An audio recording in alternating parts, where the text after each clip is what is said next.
Dan saya tadi menyambung dari Bang Opnil gitu. Sebenarnya kita per 18 April 2023 sudah ada surat edaran yang dikeluarkan wali kota berkenaan dengan himbauan untuk tidak membeli jualan asongan gitu ya. Pertama, satu, setiap orang dilarang melakukan tindakan eksploitasi anak dalam bentuk apapun, termasuk tidak membujuk, meminta, menyuruh dan atau memaksa anak untuk melakukan kegiatan berdagang di jalan dan atau di tempat fasilitas umum lainnya asongan. Kayaknya perlu di print besar deh Bang di lampu Ya. merah. Jadi pas Satpol PP patroli ngelihat lewat warung-warung, hampir ditempel. Sekali jalan ya maksudnya. Kedua, setiap orang dihimbau untuk tidak mendukung kegiatan asongan atau jual beli barang dagangan di jalan dan atau di tempat fasilitas umum lainnya yang dilakukan oleh anak pedagang asongan. Jadi lebih detail lagi disebut di situ. Kalau yang jualnya anak, jual keripik, kacang dan seterusnya, maka di situ dihimbau tidak membeli barang dagangan yang ditawarkan oleh anak dan atau memberi akses fasilitas. Jadi kalau situ yang punya warung, nah itu kita sebagai pengunjung kafe harus bisa negur juga. Jadi masyarakat ini yang disebut kontrol sosial masyarakat ya. Kerja pas Tadi yang Pak Anas tadi kan bilang, kan nggak enak kita lagi makan, anak-anak datang gitu ya, kan terganggu. Nah, kita meminta balik gitu ya kepada pengunjung yang lihat seperti itu, tegur pemilik warungnya gitu. Karena di sini diatur setiap pelanggaran terhadap edaran ini dikenakan sanksi sesuai ketentuan peraturan perundang-undangan. Nyambung lah tadi 3 bulan, lumayan tuh, semalam aja udah trauma. Terus setiap pemilik dan penanggung jawab tempat usaha khususnya kafe, nah disebut restoran, rumah makan, warung makan dan tempat usaha lainnya secara umum dilarang memfasilitasi dan atau memberikan akses kepada pedagang asongan untuk menawarkan mengasongkan dagangannya di tempat usaha. Artinya di sini udah diatur sangat jelas begitu. Artinya pertanyaan Pak Anas tadi kita balikkan lagi ke masyarakat begitu ya. Kalau memang kita serius menekan angka anak jalanan, anak pedagang asongan itu, kita sebagai pengunjung itu harus menegur atau kita perlu tadi telepon Satpol PP, Bang Opnil sudah buka pintu gitu ya. Kayaknya Satpol besar.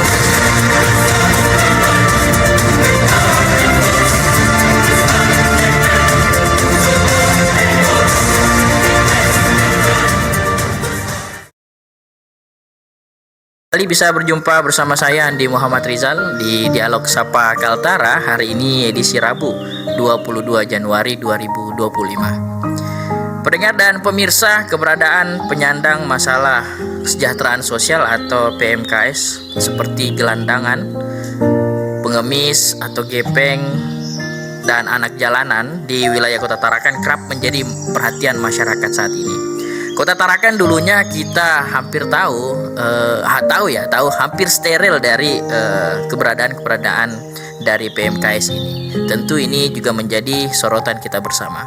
Untuk membahas dialog kita pada pagi hari ini di studio Programa 1 RRI Tarakan, saya perkenalkan sudah hadir Ketua Komisi 2 DPRD Kota Tarakan, ada Bapak Simon Patino. Assalamualaikum, selamat pagi Bapak. Waalaikumsalam warahmatullahi wabarakatuh. Iya, Pak, boleh lebih dekat dengan mic-nya. Iya. Oh iya. Baik. Kemudian juga hadir Kepala Bidang Ketentraman dan Ketertiban Umum serta Perlindungan Masyarakat Satpol PP Kota Tarakan, ada Pak Opnil Sangkal. Assalamualaikum, selamat pagi Bapak. Assalamualaikum, waalaikumsalam. Iya. Selamat pagi buat kita semua. Sehat? Sehat selalu. Alhamdulillah. Kemudian juga hadir pekerja sosial ahli pertama dari Dinas Sosial dan Pemberdayaan Masyarakat, ada Bang Al-Ghifari Smith. Assalamualaikum, selamat pagi Bang. Waalaikumsalam warahmatullahi wabarakatuh. Semangat pagi. Semangat pagi. Luar biasa. Iya, dan juga tentunya pendengar dimanapun Anda berada, kami juga mengajak Anda untuk dapat berpartisipasi. Silakan sampaikan pertanyaan, masukan, atau komentar Anda terkait mengenai tema kita.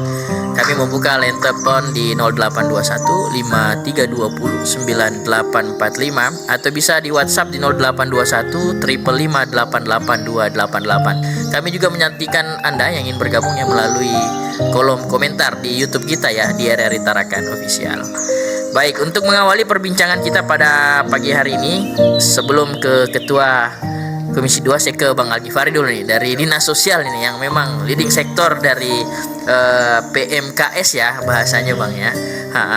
Bang Algi, kalau kita lihat keberadaan maraknya gelandangan ya, atau bisa dibilang tunawisma, kemudian anak jalanan dan lain-lain. Ini apakah hal baru atau seperti apa nih di Kota Tarakan, Bang? Silakan.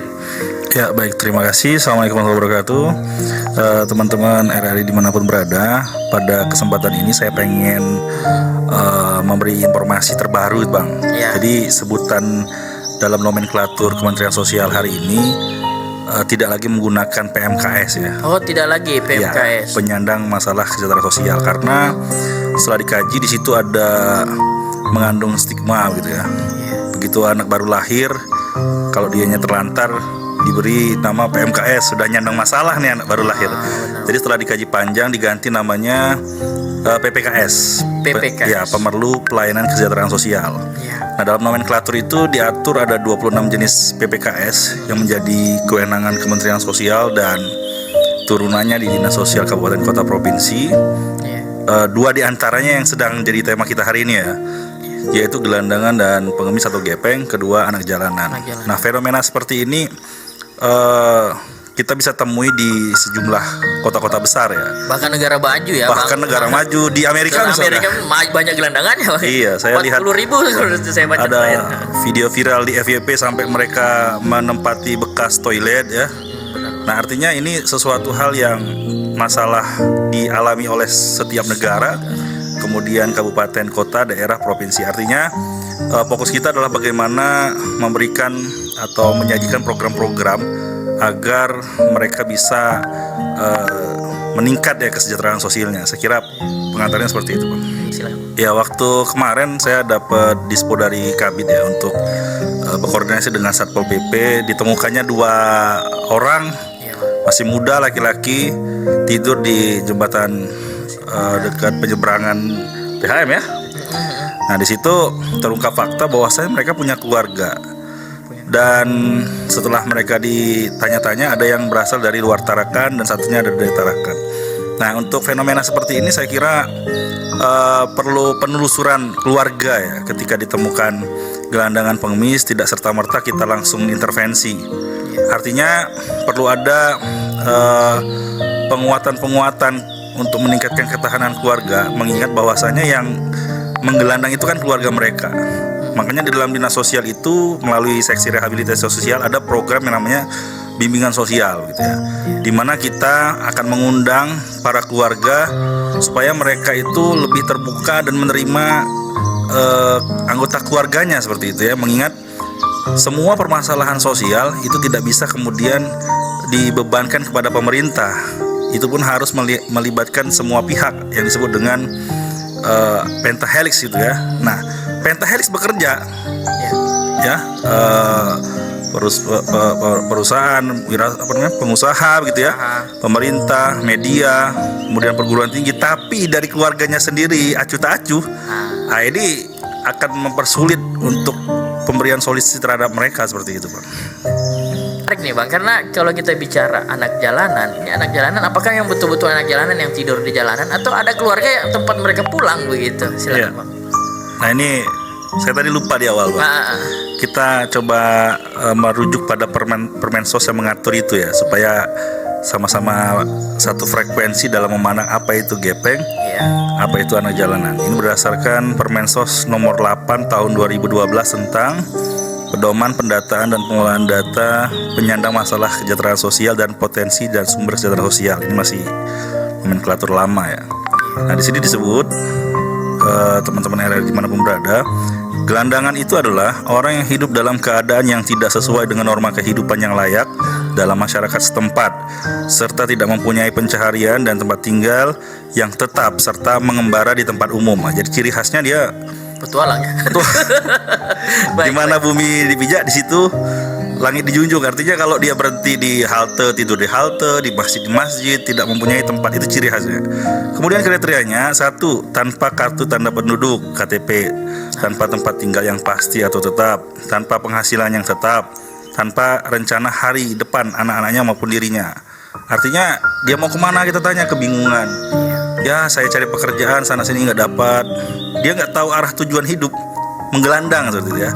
Kemudian pengemis menurut nomenklatur Permensos ini adalah orang-orang yang mendapat penghasilan meminta-minta di tempat umum dengan berbagai cara dan alasan untuk mengharapkan belas kasihan orang lain. Nah, kriterianya seperti apa teman-teman? Yaitu mata pencariannya tergantung pada belas kasihan orang lain. Belas kasihan. Ya misalkan jual kerupuk, Ya. tapi yang dijual tuh kesedihan gitu ya, dengan wajah memelas, bukan kerupuknya gitu ya. Ilmu marketing kadang itu. Iya. Baik. Kemudian berpakaian kumuh dan compang-camping. Nah, saya kira sekarang udah nggak kayak gini ya. Di Tanjung Selor itu sudah ada manusia silver coba. Ya. Di Bulungan. Di Tarakan justru belum ada, Bang. Nah, jangan sampai Ini masuk pekerjaan, Bang, cari uang secara jasa ya maksudnya, menghibur gitu, atau dia masuk pengemis? Kalau dari sini nomenklaturnya dia meminta-minta di tempat umum dengan berbagai cara. Nah, cara yang dia pakai mengecat tubuhnya dengan cat silver itu sudah diamankan. Kalau Kerjasama di kota Satpol PP. besar Satpol PP amankan ya, Bang. Iya, Dinas. Saya juga kaget gitu. Hal-hal yang begitu manusia silver ada di ibu kota ya, Bulungan. Terus berada di tempat yang ramai strategis, ya nggak mungkin di tempat sepi ya, pengemis gitu. Dan memperalat sesama untuk merangsang belas kasihan orang lain. Nah, biasanya di kota-kota besar itu bawa anak ya, orang tua bawa anaknya. Kalau di mana Palembang itu sampai anak bayinya tuh tidur tapi kayak pingsan. Nah, sepertinya itu dikasih obat gitu supaya dianya tidak bangun. Ya, itu kan kendaraan ramai, kok nggak terbangun. Pasti ada obat yang dimasukkan. Itu pengemis ya. Nah, pengemis ini sudah mulai marak ditarakan saya kira di taman berkampung misalkan. Ada nenek-nenek gitu ya. Jual surat ayat-ayat gitu ya.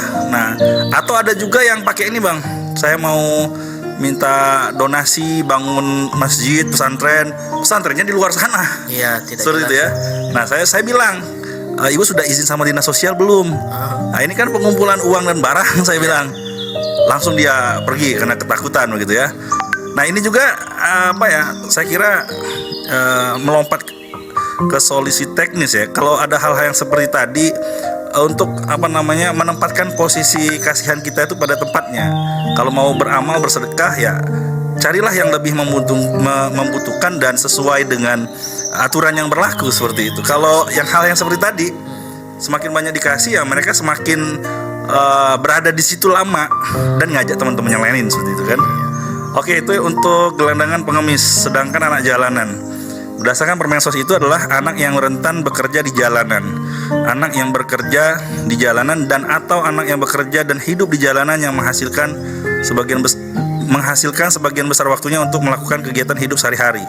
Nah, tadi Bang Tino ya, tadi sampaikan anak yang main di jalanan. Nah, itu termasuk juga. Kita lihat tuh waktunya lebih banyak di mana. Kalau di jalan ya anak jalanan juga termasuk, meskipun dia punya orang tua. Kemudian juga di jalanan dia sambil jualan asongan. Nah, itu termasuk definisi anak jalan. Kriterianya apa? Menghabiskan sebagian besar waktunya di jalanan maupun di tempat umum, mencari nafkah dan atau berkeliaran di jalanan maupun di tempat-tempat umum. Ini sayang ya, waktu usia anaknya habis di situ, Bang ya. Iya. Nah, nyambung ke sini tadi, Bang. Baik. Langsung ke pertanyaan. Ya, boleh langsung ditanggapi nih pertanyaan, Bang. Apakah ya untuk dinsos ya, apakah ada rumah sementara ya buat tunawisma? Jadi teman-teman, Bang Kamarula dan teman-teman RRI dimanapun berada, di Dinas Sosial Tarakan itu ada yang namanya shelter. Nah, shelter itu tempat sementara penampungan orang-orang terlantar. SOP-nya begitu dianya di asesmen gitu ya, dan berdasarkan memenuhi kriteria orang terlantar gitu atau gelandangan pengemis, dia bisa masuk dengan ketentuan hanya satu pekan gitu ya, satu pekan aja. Satu pekan itu untuk apa? Untuk sambil menelusuri keluarganya, di mana asal dia. Kadang di luar daerah kita koordinasi sama dinas sosial daerah asalnya gitu ya. Selama 7 hari itu, satu pekan, kita bekerja keras bagaimana keluarga asalnya ditemukan. Seperti itu. Karena berdasarkan SOP hanya 7 hari saja untuk permakanan di sana gitu. Tapi rata-rata ditemukan keluarganya, Bang? Rata-rata sebagian besar ditemukan. Kadang juga mereka nggak terbuka gitu ya. Dan sebagiannya karena udah ODGJ mungkin? Bukan, orang terlantar rata-rata di situ ya. Karena mereka tuh biasanya hidup di luar, kan di shelter tuh nggak ada hiburan ya, nggak ada, maksudnya fasilitasnya terbatas banget gitu kan. Kabur ya, ada yang kabur. Ada yang kabur dan ada yang bilang, udah Pak, saya cari kerja di Tarakan aja lah, biar saya nanti cari aja di jalanan. Nah, jadi begitu Bang Kamarullah, kita nggak ada khusus tunawisma, tapi itu hanya untuk rumah singgah lah seperti shelter itu ya. Nah, ini mengantisipasi tambah banyak nih Bang. Apakah betul nih ini mitos atau fakta ya? Setiap ada kapal pel nih ada ODGJ ataupun orang terlantar yang turun ini. Nah, rata-rata yang ditemukan di dinas sosial itu Bang adalah orang-orang luar, pekerja migran yang dijanjikan kerja di Nunukan gitu ya, di daerah tambang itu Sekata dan seterusnya begitu. Begitu mereka sudah kehabisan uang, ya larinya ya ke Tarakan. Saya juga heran gitu, apa karena perbekalannya hanya transportasinya batas Tarakan atau seperti apa. Yang jelas kalau ditanya apakah itu dibuang sama keluarga, memang perlu asesmen lagi ya. Perlu kita gali. Sampai saat ini belum ada yang kemudian kita dapati diantar oleh keluarganya atau dari dinas yang lain. Tapi yang jelas ini Bang, kita ini harus sadari Tarakan adalah kota transit. Oleh karenanya ketika mereka yang kemudian terlantar ingin kembali ke daerah asal, di Tarakan ada pelabuhan Malundung tuh ya. Nah, biasanya dia mampir dulu di Tarakan, yang dari mana-mana tuh, Nunukan, Malino, KTT. Sehingga itulah yang membuat secara kasat mata kok banyak gitu orang-orang yang terlantar tunawisma begitu ya. Nah, itulah menjadi informasi yang diketahui oleh banyak orang. Banyak rata-rata terlantar itu karena mereka pekerja migran dari luar Tarakan seperti itu Bang. Kehabisan bekal mungkin begitu. Kehabisan bekal dan nggak digaji. Kabur mereka dari tempat camp seperti itu.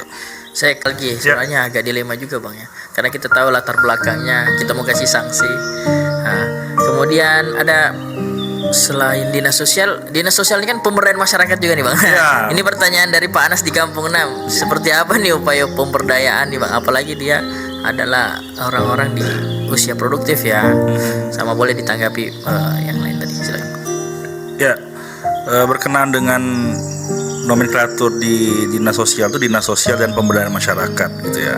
Artinya di sini saya kira perlu pemberdayaan dari sayap-sayap dinas sosial lah, misal Karang Taruna. Tadi kata Pak Ketua yang menggelandang itu yang mengemis masih muda-muda, ya kita telusuri kelurahan mana begitu kan. Nah, di sini butuh pendekatan khusus oleh Karang Taruna untuk melibatkannya dalam kegiatan-kegiatan positif begitu ya. Dan saya tadi menyambung dari Bang Opnil gitu. Sebenarnya kita per 18 April 2023 sudah ada surat edaran yang dikeluarkan wali kota berkenaan dengan himbauan untuk tidak membeli jualan asongan gitu ya. Pertama, setiap orang dilarang melakukan tindakan eksploitasi anak dalam bentuk apapun, termasuk tidak membujuk, meminta, menyuruh dan atau memaksa anak untuk melakukan kegiatan berdagang di jalan dan atau di tempat fasilitas umum lainnya asongan. Kayaknya perlu di print besar deh Bang di lampu merah. Jadi pas Satpol PP patroli ngelihat lewat warung-warung, mampir ditempel sekali jalan ya maksudnya.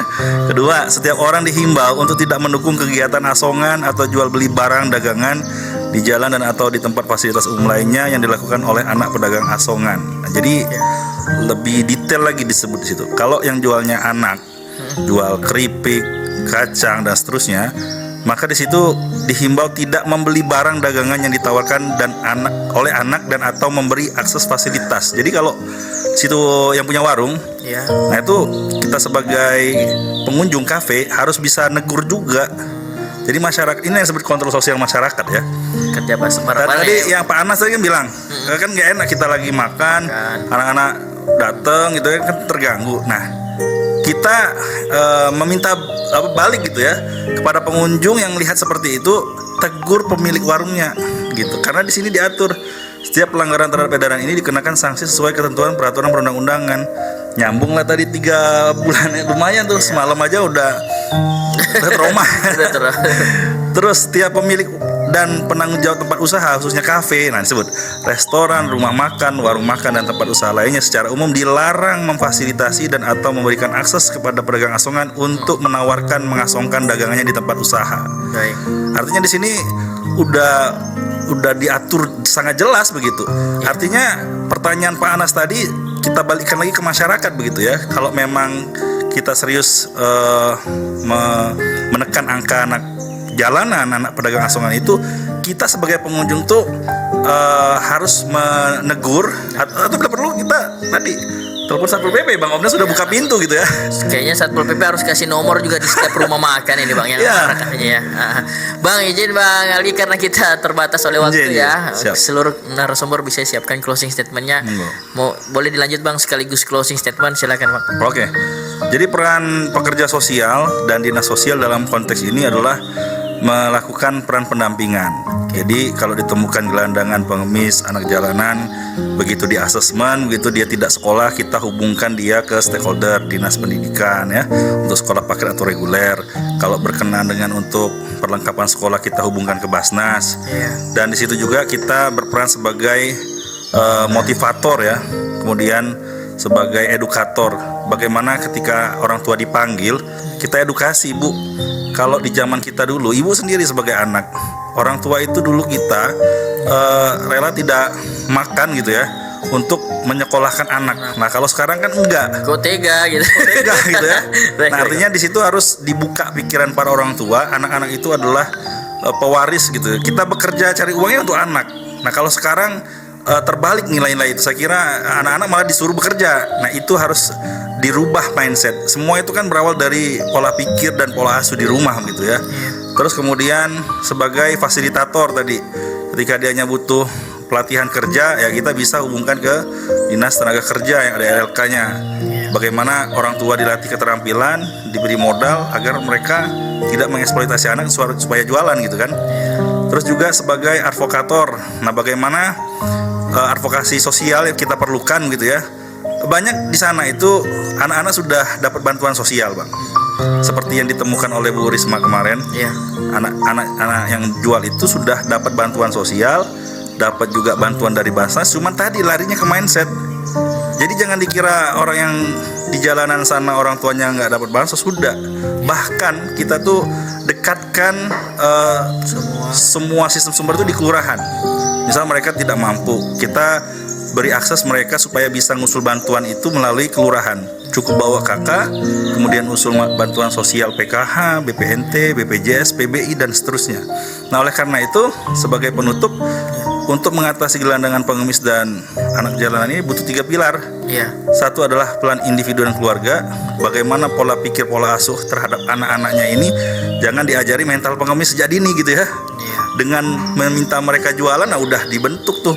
Mungkin satu sisi dia menjadi orang yang wirausahawan ya, tapi kan belum waktunya. Seperti Bang Omdal bilang, masa anak itu bermain dan belajar seperti itu. Kedua, peran masyarakat, kontrol sosial masyarakat di situ adalah bagaimana mematuhi surat edaran yang sudah ada per 18 April 2023. Iya. Tidak membeli. Nah, kalau mau Tapi ada sanksi enggak di situ? Sanksinya ada. Ada itu. Diberikan sanksi sesuai ketentuan berlaku, nyambung ke K3 Nyambung tadi nanti, yang 3 bulan. Seperti itu, kontrol sosial masyarakat. Yang ada yang bilang kita kan mau berbuat baik ya, lihat dampaknya. Seperti Bang Omdal bilang, Pak Wali kan sudah pernah bilang tuh Pak Hairul, saya pernah beli, begitu selesai kok balik lagi. Ternyata bawa barang dagangan yang lain gitu ya. Bawa teman-teman yang lain. Bawa teman-teman yang lain nongkrong di situ juga. Nah artinya apa yang kita lakukan itu perlu dipikir panjang. Kalau memang mau berbuat baik, sedekah ya pada tempatnya lah, bisa ke MUI atau bisa langsung ke orang yang terlantar dan parah kehidupannya begitu ya. Dan yang ketiga adalah peran negara. Iya. Nah peran negara itu ya pemerintah, organisasi perangkat daerah terkait, dinas sosial dengan dinas PPPA, berkolaborasi Satpol PP. Cuman tadi ya setiap ada peraturan apapun itu kadang tumpul tatkala pada saat penerapan sanksi. Kita sudah bikin surat edaran, mereka udah paham. Kita bahkan memberikan konseling kepada orang tua, Bu, jangan lagi ya Bu, kalau sampai ini ditanda tangan di atas materai dilanggar, Ibu kena sanksi pidana Bu, Undang-Undang Perlindungan Anak. Begitu diulangi, sanksinya tuh nggak ada. Jadi kayak kita tuh udah dalam tanda kutip jangan sampai kita nggak ada marwah lagi tuh kepada para orang tua yang mengeksploitasi anak. Efek jerah harus ada. Baik. Thank you. Pendengar, kurang lebih 60 menit kita bersama di Sapa Kaltara hari ini edisi Rabu 22 Januari 2025. Di meja operator ada Mbak Leni dan juga Mas Anas. Saya Andi Muhammad Rizal mohon undur diri dari ruang dengar Anda dengan ucapan wassalamualaikum warahmatullahi wabarakatuh.